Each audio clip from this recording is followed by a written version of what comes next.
오늘은 빛을 본 증인으로 살자라는 제목으로 같이 은혜 나누기 원합니다. 어느 아이가 삼촌이랑 스테이크 집에 갔대요. 웨이터가 와서 물었습니다. 고기는 어떻게 구워드릴까요? 그랬더니 삼촌이 그래요. 미디움으로 구워주세요. 그러자 조카가 눈이 휘둥그레져서 말했습니다. 와, 삼촌 대단해. 고기도 믿음으로 구워. 그랬어요.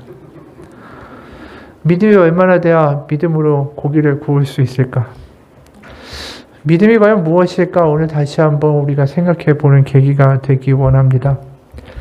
예수님이 이 여인과의 대화를 하시죠. 이미 지난번에 이야기한 것처럼 동네에서 아주 버림받고 수치당하고 천시당하던 그 여인이 바로 예수님과 대화를 합니다. 예수님이 유독 사마리아라는 땅도 저주받은 땅인데 거기서도 가장 멸시를 받는 바닥 중에 바닥인 이 여인과 참 많은 시간의 대화를 할애하세요. 공생의 시간 중에 이렇게 많은 시간을 이 여인에게 할애하시고 직접 내가 메시아다라고까지 이야기해 주시는 일을 벌여주시는 것이죠.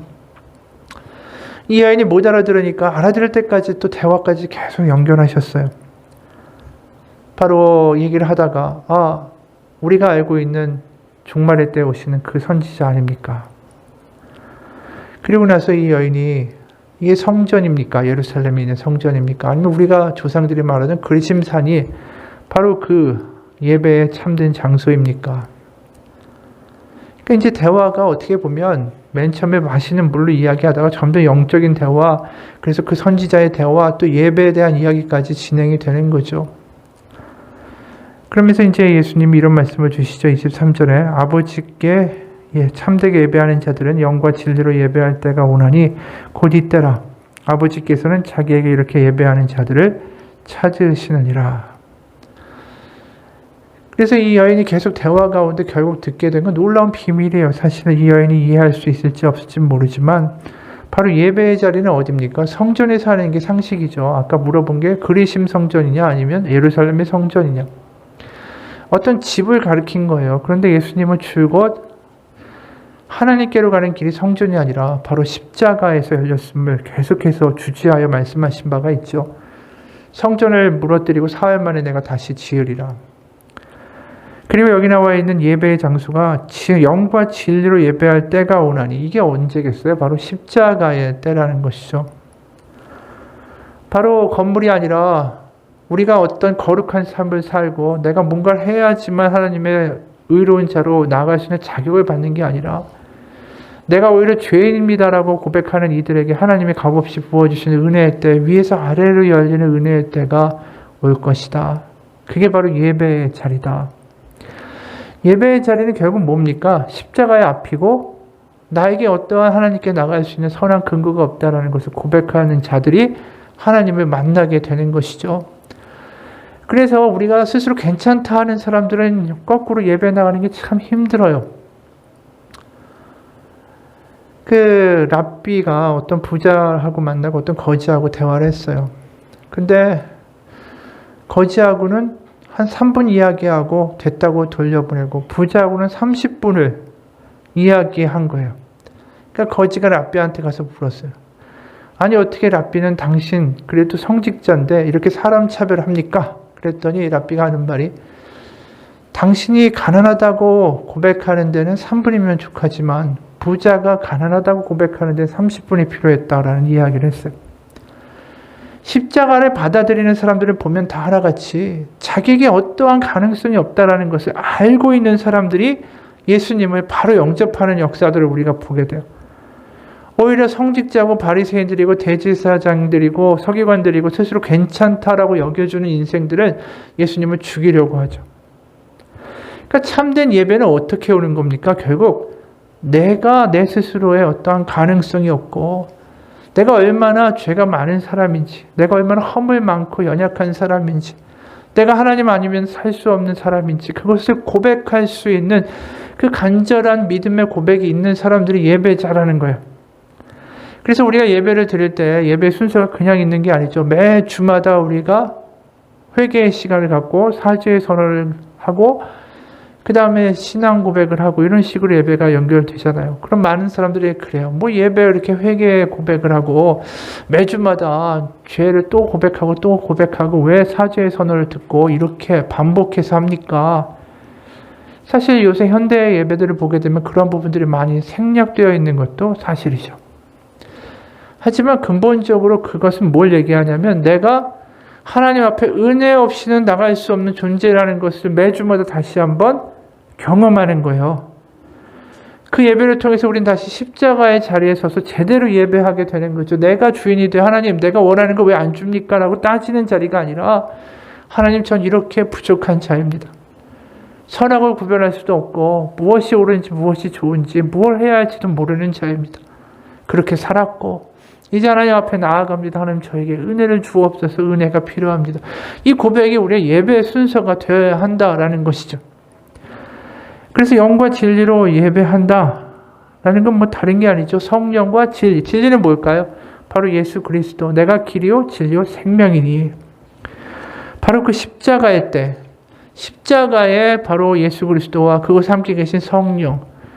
바로 성령을 통하여 우리가 또 하나님의 자녀가 되고 바로 예수 그리스도가 우리의 큰 형님이 되시고 우리가 거기에 형제가 되는 그러한 일들이 바로 이 영과 진리, 성령을 통해서 우리 가운데 십자가를 통해 이루어지는 것이죠. 하여튼 이 이야기가 지금 나왔어요. 그러고 나니까 여자가 이제 이 이야기를 합니다. 메시아, 곧 그리스도라 하시는 이가 오실 줄을 내가 아노니 그가 오시면 우리에게 모든 거 알려주실 겁니다. 그러니까 여기서 아예 정체를 말씀해 주시죠. 내가 메시아다.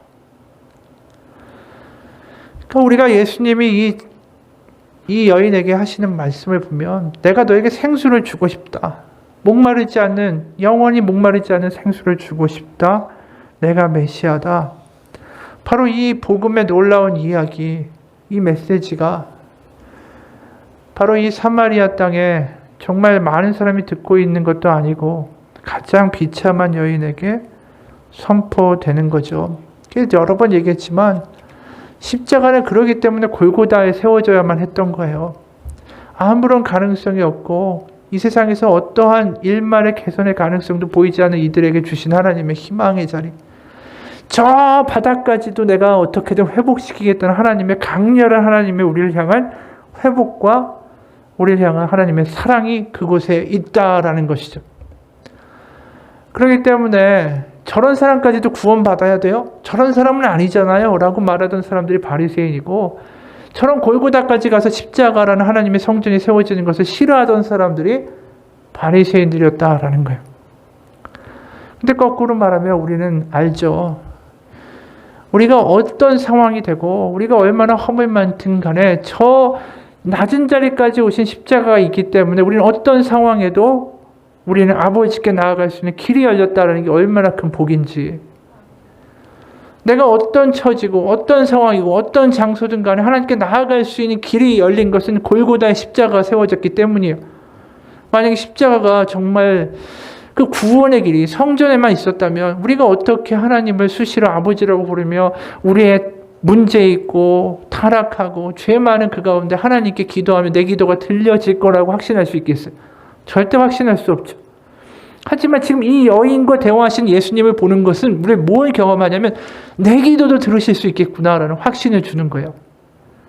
왜? 남편이 5이나 있었고 지금 있는 남자도 내 남편이 아니라고 하는 이 일생을 보면 얼마나 굴곡 많고 뭐 이 여자의 잘못도 있고 아닌 것도 있을 거예요. 하지만 그런 인생에도 예수님이 이야기를 들어주시고 대화해 주시고 생수를 주고 싶다라고 하시는 그 모습 가운데 우리는 거기서 복음을 발견할 수 있다는 거죠. 아, 나에게도 내가 어느 자리에 있던 무슨 상황이든 간에 하나님께 예배할 수 있고 나의 기도를 아버지가 들으실 수 있구나. 바로 그 경험을 지금 이 여인이 한 거예요. 와, 다 같은 사람을 하나님이 잊지 않으셨구나. 나에게도 생수를 주고 싶어 하시는구나. 세상은 너는 어떻게 보면 지옥에 가야 되고 너는 사탄의 자식이고 이렇게 이야기하고 너는 도저히 성전 근처에도 갈 수 없는 그런 존재야. 너 같은 존재가 무슨 제물을 바치고 무슨 유월절을 지키고 뭐 너 같은 존재가 기도하러 나간다고 할 수 있겠느냐. 이렇게 세상은 이 여인에게 말했겠죠. 오죽하면 동네 사람들 안 볼 수 있는 시간에 물을 달라고 할 정도였으니까. 그 여인이 메시아라는 분을 만나게 됐다. 그러면서 자신 더 이상 버림받은 인생이 아니라 자기도 하나님의 딸이다. 우리가 전에 주일에도 이야기했죠. 그 허리 굽었던 여인을 예수님이 고쳐주시면서 하신 말 중에 가장 큰 이야기가 뭐예요? 아브라함의 딸이라고 하셨어요. 바로 이 여인이 바로 하나님의 딸이었던 거예요. 더 이상 스스로 자포자기하고 자조하고 포기하고 해야 될 인생이 아니라는 거죠. 하나님이 나를 아신다. 내가 하나님에 의해서 발견되고 내가 하나님한테 잊혀진 것이 아니다라는 걸 경험하는 순간에 이 여인의 인생이 확 바뀌었어요. 그러면서 어떻게 하냐면 28절, 29절에 이런 행동을 하는 거예요. 여자가 물동이를 버려두고 동네에 들어가서 사람들에게 이르되 내가 행한 모든 일을 내게 말한 사람을 와서 보라. 이는 그리스도가 아니냐 하니 그들이 동네에서 나와 예수께로 나오더라. 바로 이 여인이 그동안 자기를 멸시하던 사람들한테 당당하게 나아가요. 그리고 내가 메시아 만났다. 와서 보라고. 어떻게 보면 동네 사람들을 피하던 이 여인이 지금 이렇게 당당하게 나아갈 수 있는 거, 이게 바로 복음을 경험한 사람들의 능력이라는 거예요. 세상 가운데 무시당하고 내가 별거 아닌 것 같고 내 인생이 참 불쌍하고 때로는 우울하다고 할지라도 내가 하나님을 만날 때 얻게 되는 그 기쁨과 확신, 난 하나님의 자녀가 하나님께 내가 잊혀지지 않았다. 그게 내 안에 확신으로 확 들어오는 순간에 내가 담대해지는 거예요. 세상의 눈빛이 중요한 게 아니에요. 이제 더 이상 하나님이 나를 받아주셨다라는 게 훨씬 더 강력한 힘이 되는 거지. 그래서 요한복음 1장 12절에 보면 이런 말씀이 있잖아요. 영접하는 자, 곧 그 이름을 믿는 자에게는 하나님의 자녀가 되는 권세를 주셨으니. 여기 나와 있는 권세를 주셨다라는 말은 그냥 권세, 그냥 자녀가 되게 하셨구나라고 넘어갈 수 있는 단어가 아니에요. 이게 헬라어로 보면 엑수시아라는 헬라어예요. 이 권세는 다시 말해서 황제가 부여하거나 총독이 가지고 있는 권세를 의미해요. 그러니까 지금 이 여인 같은 경우는 얼마나 화잘 것 없어요. 그런데 이런 여인에게도 하나님의 자녀가 되는 권세를 주셨다라고 표현하는 거예요. 왕이나 황제나 총독에게만 주어지는 그 권세가 바로 이 여인에게 주어졌다. 하나님의 자녀가 되는 권세. 그러니까 이 여인이 너무나도 그 가운데 나에게도 하나님이 나를 보셨고 내가 하나님의 가문에 속한 사람이고 하나님의 딸이다. 그러면서 뛰어나가요. 그러고 나서 이제 제자들이 돌아옵니다. 제자들이 뭐라고 얘기하냐면 라삐여 잡수소서라고 이야기해요. 여기서 대단한 역전이 발생하죠. 지금 여자는 예수님을 뭐라고 부르면서 뛰어나갔습니까? 그리스도다, 메시아다 이러고 뛰어나갔는데 정작 제자들은 예수님을 보면서 라삐어라고 불러요. 선생님이여 이렇게 부른다라는 것이죠. 세상 가운데 어둠에 있던 여인은 예수님을 만나서 기쁨에 벅차서 뛰어다니는데 반면에 자신들은 예수님을 따른다 제자라고 하는 사람들은 정작 그 역전의 기쁨을 맛보지 못하고 아직도 선생님이요 이러고 부르고 있다라는 것이죠. 우리가 이것을 보면서 경험하는 건 뭐냐 하면 우리의 믿음의 본질이 과연 어디에 있느냐예요. 이 제자들이 예수님 맨날 보고 기적도 따라다니지만 그들에게 뭐가 없었냐 하면 이런 역전의 기쁨이 없었어요. 하나님의 자녀가 되는 기쁨이 무엇인지를 확 경험하고 깨닫는 거듭남의 기쁨이 없었다라는 것이죠. 예수님은 십자가부터 시작해서 계속 뭘 얘기하십니까? 역전의 이야기를 계속 이야기하시는 거예요. 저주받은 것이 거룩하게 되고 버려진 이들이 다시 하나님의 자녀가 되는 그 이야기. 여러 번 얘기했잖아요. 인자 위에 천사가 오르락내리락 하는 것을 보리라. 내가 성전을 무너뜨리고 사흘 만에 다시 지으리라. 모세의 노뱀처럼 인자도 달려야 할 것이다. 그러니까 그러니까 모든 게 십자가의 역전의 이야기, 회복의 이야기, 다시 잃어버린 양들을 찾아오는 것에 관심 있고 자녀를 다시 찾아오려는 아버지의 마음에만 관심이 있으셨던 거죠. 그래서 34절에 이런 말씀하신 거예요. 예수께서 이르시되 나의 양식은 나를 보내신 이의 뜻을 행하며 그의 일을 온전히 이루는 이것이니라. 바로 이 십자가의 역전의 이야기, 잃어버린 이들을 찾아오는 이야기, 회복시키는 것에 관심이 있다. 그것이 나의 양식이고 그것이 내가 이 땅에서 해야 할 일이다. 그걸 주야로 내가 곱씹고 있다라는 것이죠. 그리고 이 여인은 그 십자가 역전의 이야기를 이미 맛본 사람이 된 거예요. 그러면서 뛰어나가는 순간에 바로 그 딸을 보면서 예수님의 마음이 흡족하신 거죠. 그러면 35절에 너희는 넉 달이 지나야 추수할 때가 이르겠다 하지 아니하느냐. 그러나 나는 너희에게 이르노니 너희 눈을 들어 밭을 보라. 희어져 추수하게 되었도다. 이게 뭘 얘기합니까? 이 여인을 이야기하는 거예요. 바로 이 여인이 지금 사마리아의 사람들에게 뛰어나가서 메시아라고 외치면서 그 역전의 소망의 이야기를 전하고 있는 이곳이 바로 추수의 때라는 거예요. 지금 예수님. 그래서 그 추수의 기쁨, 복음을 경험한 이들을 보시면서 같이 기뻐하시는 그 기쁨이 바로 예수님의 마음에 있는 것이죠. 그래서 36절에 이는 뿌리는 자와 거두는 자가 함께 즐거워하게 하려 함이라. 그래서 아직도 랍비라고 이야기하고 그 역전의 이야기에 그 거듭남의 기쁨을 아직 경험하지 못한 제자들한테 당연히 이렇게 말씀하실 수밖에 없죠. 38절 내가 너희로 노력하지 아니한 것을 거두러 보내었노니 다른 사람들은 노력하였고 너희는 그들이 노력한 것에 참여하였느니라. 그럼 먼저 노력한 자들이 누구겠어요? 지금 뛰어나간 사람들이에요. 와보라라고 이야기하며 역전의 복음 거듭남의 이야기들을 가슴 벅차서 뛰어나간 사람들이 있는데 너희들은 그들이 하는 노력, 그들이 뿌리는 씨앗을 나중에 거두게 될 것이다. 그렇죠. 제자들이 나중에야 예수님 부활하시고 나서야, 그러고 성령 체험하고 나서야 그 다음에 하나님의 뜻에 참여하게 되기 때문이죠. 그래서 지금 보면 제자들이 앞서 나간 게 아니라 이 사마리아 사람들, 이 사마리아 여인들이 더 먼저 앞서 나가고 감격하는 사람들이다라고 기록해요. 40절, 41절, 42절. 사마리아인들이 예수께 와서 자기들과 함께 유하시기를 청하니 거기서 이틀을 유하심에 예수의 말씀으로 말미암아 믿는 자가 더욱 많아 그 여자에게 말하되 이제 우리가 믿는 것은 네 말로 인함이 아니니 이는 우리가 친히 듣고 그가 참으로 세상의 구주인 줄을 알미라 하였더라. 구주시다, 메시아다라는 걸 이들도 알았더라라는 거죠. 아까도 얘기했지만 이 여인의 이 모습이 얼마나 감격적이에요. 28절에 여자가 물동이를 버려두고 동네로 들어가서 사람들에게 이르되 내가 행한 모든 일을 내게 말한 사람을 와서 보라. 이는 그리스도가 아니냐. 이 물동이는 과연 무엇을 상징하겠어요? 그 여인의 수치와 모욕을 상징하는 거예요. 왜요? 사람들과 함께 물을 기를 수 없는 여인, 혼자 12시에 와서 물 기르고 가면서 누가 나를 보지 않는가, 그거에 전전긍긍하던 그 여인의 삶이 그 물동이라는 단어에 들어있는 거죠. 물동이를 내버려 뒀다. 이제 더 이상 그거에 연연해하지 않는다라는 거예요. 그러면서 와 보라, 새롭게 된 인생의 특징이에요. 나 거듭났다.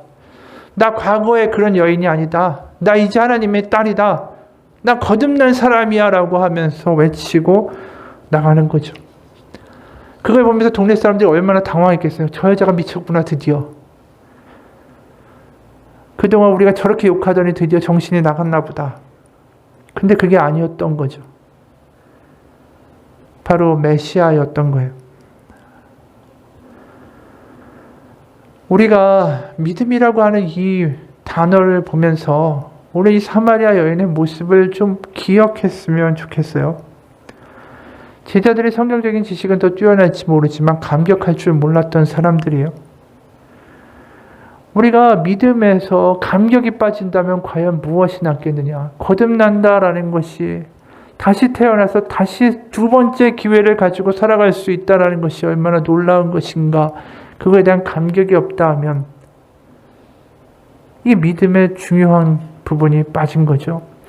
다시 말해서 그 이전에는 부모가 없어서 내가 내 일을 다 처리해야 했고 내가 책임져야 됐고 내가 그거에 대한 대가와 수치와 모욕을 다 받아야만 하는 인생이었다면 거듭난 인생은 뭐예요? 아버지가 생긴 인생이라는 거예요. 내가 믿을 하나님이 생겼고, 내가 기도할 때가 생겼고, 내가 이제 더 이상 혼자가 아닌 삶을 살게 되었다. 이게 거듭난 인생의 시작이라는 거죠. 너희가 기도하면 내가 들으리라.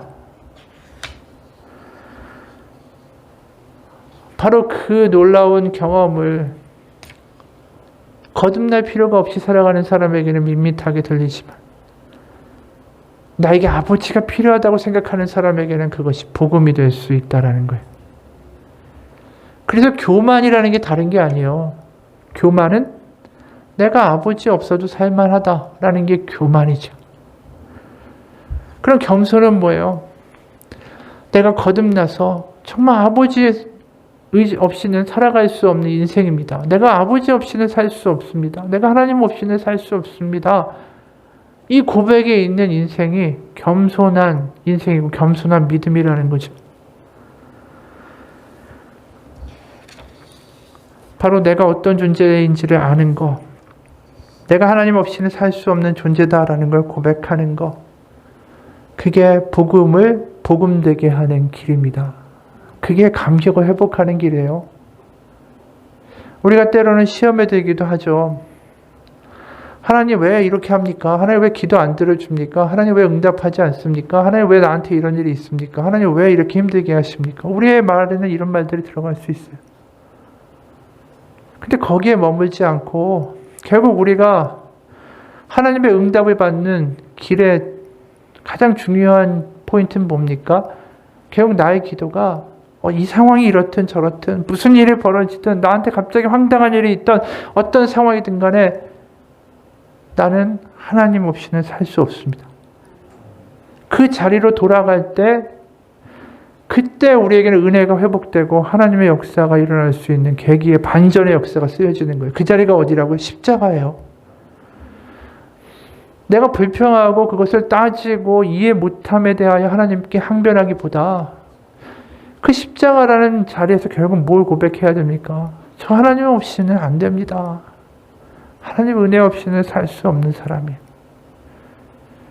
그게 십자가의 자리라는 거죠. 바로 그 자리에서 은혜를 경험하는 거예요. 왜 은혜가 경험되지 않고 왜 은혜가 떨어지는가? 바로 그 십자가 밑에 자리에서 이탈해 갔기 때문이에요. 이탈하게 되면 어떤 일이 벌어집니까? 내가 주인이 되는 거예요. 내가. 인생에 내가 주인이 아니라 하나님이 주인이 될 때 내가 하나님 없이는 안 된다라는 겸손한 자리가 생길 수 있는데 자꾸만 내가 주인 돼서 나가서 하나님께 따지고 그런 삶을 살게 되면 기도가 점점 할 게 없어지는 거죠. 우리가 찬양 가운데 오늘 우리가 부른 찬양 있죠. 하나님의 사랑을.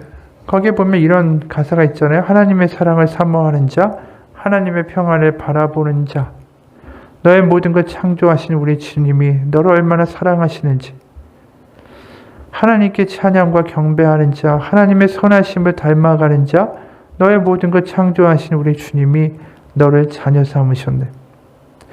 그날 후렴구가 가장 우리가 은혜 받는 대목이기도 하죠. 하나님 사랑의 눈으로 너를 어느 때나 바라보시고 하나님 인자한 귀로서 언제나 너에게 기울이시니 어두움에 밝은 빛을 비춰주시고 너의 작은 신음에도 응답하시니 너는 어느 곳에 있든지 주를 향하고 주만 바라볼지라. 이 찬양을 부르면서 우리 가운데 은혜가 된다면 우리가 어느 상황이겠어요? 어두움에 있으니까 이게. 내가 신음하니까. 그 자리에 있을 때 이 찬양이 그렇게 은혜가 돼서 엉엉 울다가 좀 먹고 살고 괜찮고 내가 낙락하고 편안하고 별 걱정 없으면 이 찬양 부를 때 밋밋해요 보면. 이 찬양 부르면서 뜨겁게 찬양하고 마음에 감격이 있고 눈물이 있는 사람들의 공통점은 뭡니까? 어두움과 나의 작은 신음 가운데 끙끙거리고 있을 때. 그럴 때 이 찬양을 부르면 너무나도 마음 가운데 위안이 되고 위로가 되고 눈물이 나죠. 그게 어떤 경험이에요? 바로 이 사마리아 여인의 경험을 다시 하고 있는 거예요. 우리가. 나의 어두움을 잊지 않으시고 나의 작은 신음에도 응답하신 하나님, 전 하나님이 필요합니다. 저 하나님 없이는 안 됩니다. 그러니까 우리가 예배드리면서 찬양하면서 거꾸로 나의 믿음을 점검해봐야 되는 것이죠. 내가 옛날에 그렇게 은혜 받고 그렇게 감동하였던 찬양이 지금 아무 의미도 없다. 그럼 내가 이상한 거 아니겠어요? 내가 지금 어느 자리에 가 있는가를 다시 한번 기억해야 한다라는 것이죠. 다시 구원의 감격, 아버지를 찾은 감격, 내가 하나님의 자녀라는 것을 다시 한번 기억하며 절절히 느끼는 감격이 우리 가운데 회복되기를 원합니다. 그렇기 때문에 때로 하나님 우리 가운데 어려움도 주세요. 하나님이 왜 어려움을 주실까 생각해 보면 어려워야 난 아버지 아니면 안 된다라는 걸 다시 고백하게 되기 때문이죠. 내가 때로는 하나님이 없는 어두운 가운데 있게 될 때 왜 하나님 어두움에 나를 처하게 하십니까가 아니라 다시 내가 하나님 아니면 안 되겠다라는 믿음의 자리로 돌아오게 하기 위해 때로는 어려움도 주시는 것입니다. 오늘 우리가 이 사마리아 여인을 보면서 또 다른 한 사람의 이야기를 하나 보기 원합니다. 이 새로운 인생을 맛보는 이 사마리아 여인과 같은 경험이 어떤 한 사람에게도 있었다라는 거죠. 세브란스 병원의 원목실에 전도사님으로 수고하시는 김봉남 전도사님이란 분이 있는데 전에도 한번 소개했던 것 같아요. 그분이 이런 간증을 합니다. 지독기도 나를 애먹였던 털보라고 불리운 환자가 있었다. 그는 구렛나루와 아깠으며 털이 수북하게 나 있어서 털보라고 불렸다. 그런데 또한 그 털 때문만은 아니라 남북한 행동 때문에도 그를 그렇게 불렀다. 그는 옆에서 보기에 딱할 정도로 입만 열면 욕을 하고 소리를 질렀다. 간병인들도 이틀이 멀다 하고 바뀌었다. 그러자 담당 의사는 내게 상담을 해봐달라고 했다. 안녕하세요. 저는 이 병원의 전도사입니다. 그는 나를 보더니 눈을 부라리면서 소리를 질렀다. 뭐야? 내가 병신이 됐으니까 예수 믿으라고 찾아왔어? 나한테 하나님 믿으라는 소리만 하면 내가 죽여버릴 거야. 온갖 욕설을 퍼붓는데 내 평생 그렇게 많은 욕을 들어보기는 처음이었다. 우리 병원이 기독교 병원인 걸 알기 때문에 다른 종교인들도 목회자라고 하면은 무례하게 굴지 않는데 이런 일을 당하고 나는 무안해서 얼굴이 뻘겋게 되어서 병실을 나왔다. 그리고 간호사 데스크에 가서 말했다. 저 환자에게는 도저히 말도 못 붙이겠어요. 나한테 욕하는 것 좀 봐요. 정신과 치료를 먼저 받게 하는 게 좋을 것 같아요. 그런데 정신과로 보내야 한다는 내 말이 그 털보라는 사람의 귀에 들어간 모양이었다. 자기를 미친 사람으로 취급한다면 나를 죽이겠다고 여기저기 찾아다니니 이쪽 병동으로는 절대 오지 말라고 간호사들이 나한테 전화를 했다. 그런데 어느 날 그가 원목실로 불쑥 찾아왔다. 나는 순간 두려운 마음이 들었다. 하지만 그는 뜻밖의 말을 했다. 전도사라고 하셨죠? 지난번에는 죄송했습니다. 그러면서 자기 이야기를 하기 시작했다. 저를 정신과로 보내라고 했을 때 정말로 전도사님 찾아서 가만두지 않으려고 했어요. 그런데 어느 날 가만히 생각해 보니까 제가 정말로 미쳐가고 있는 게 느껴져서 스스로 정신과를 찾아갔죠. 그가 정신과에 갔더니 의사가 지금까지 어떻게 살아왔는지 과거를 이야기해달라고 했다고 한다. 저는 나이도 성도 정확하게 모릅니다. 어느 고아원에 버려졌고 원장님의 성을 따라서 이름이 지어졌고 그때 발견된 그 나이가 지금 바로 제 나이죠. 그곳은 목사가 운영하는 고아원이었는데 원생들은 언제나 배가 고팠다. 그래서 여기 더 있다가는 굶어 죽을지도 모르겠다라고 생각하고 도망쳐서 절로 들어갔다. 절에서는 굶기지는 않았는데 수도를 시킨다며 물 떠와라 나무 해와라 하며 때리는데 그 매가 무서워서 다시 도망쳤다. 하지만 배운 기술도 없고 학교도 다니지 않아서 할 수 있는 게 막노동 일밖에 없었다. 그래서 지하철 공사장에서 선발대로 다이너마이트를 터뜨리는 일을 했다. 그렇게 하루 벌어 하루 먹고 노름하고 술 마시고 방탕한 세월을 보냈다. 그러다가 공사장 현장에서 안반이 위에서 떨어지면서 허리를 다쳐서 하반신 마비가 됐다. 그런데 자기가 소속된 하청업체의 대표는 그걸 보상해줄 능력도 안 된다고 했고 건설회사 측은 하청업체의 책임이라며 발뺌을 했다.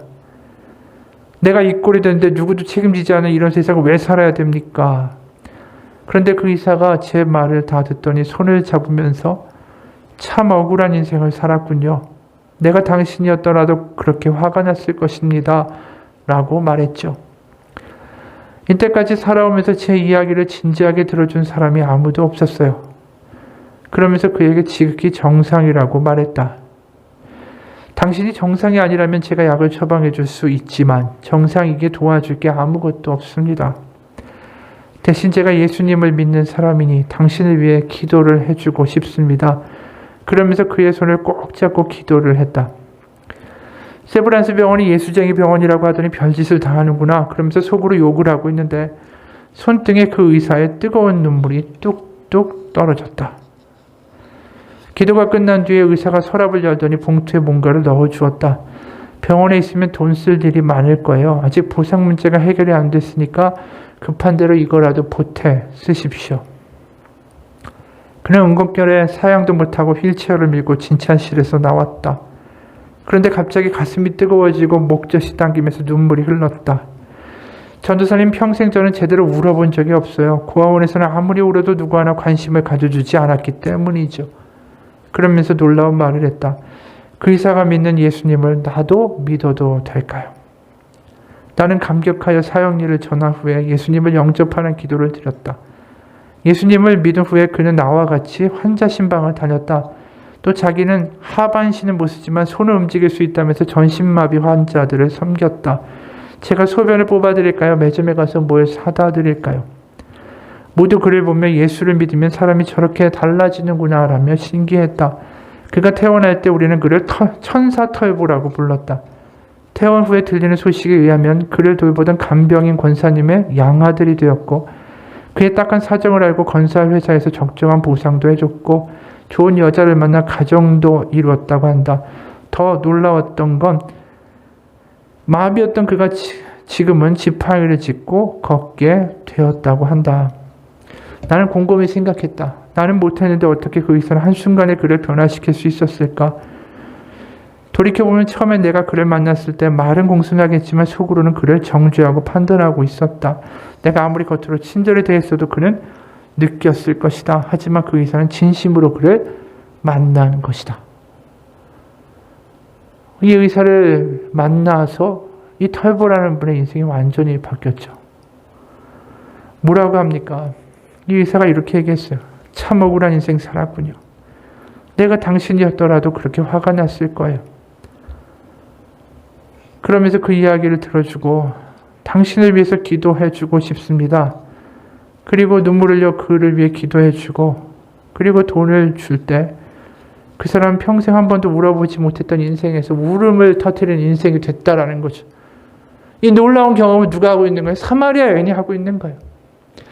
그 일생 정말 비참하고 어떻게 보면 억울한 일 당했을지도 몰라요.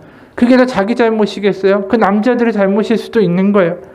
자기는 그렇게 불행하게 살고 싶었겠어요? 아닐 거예요. 그 남자들을 버리고 갔을 수도 있고 여러 가지 상황들을 당했겠죠.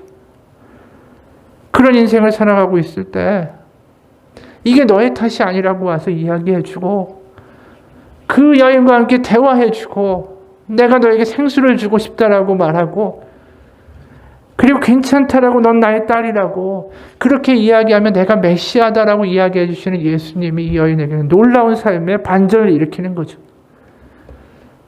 우리에게는 이러한 삶의 능력을 행해 주시는 예수님이 우리에게 있습니다. 이 털보라는 사람의 극적인 반전 인생을 보면서 사마리아 여인의 반전 인생을 보면서 우리는 다시 한번 회복하기 원합니다. 나의 모든 상황과 나의 모든 이야기들과 남한테 하지 못하는 모든 사연들을 다 아시는 분이 있다.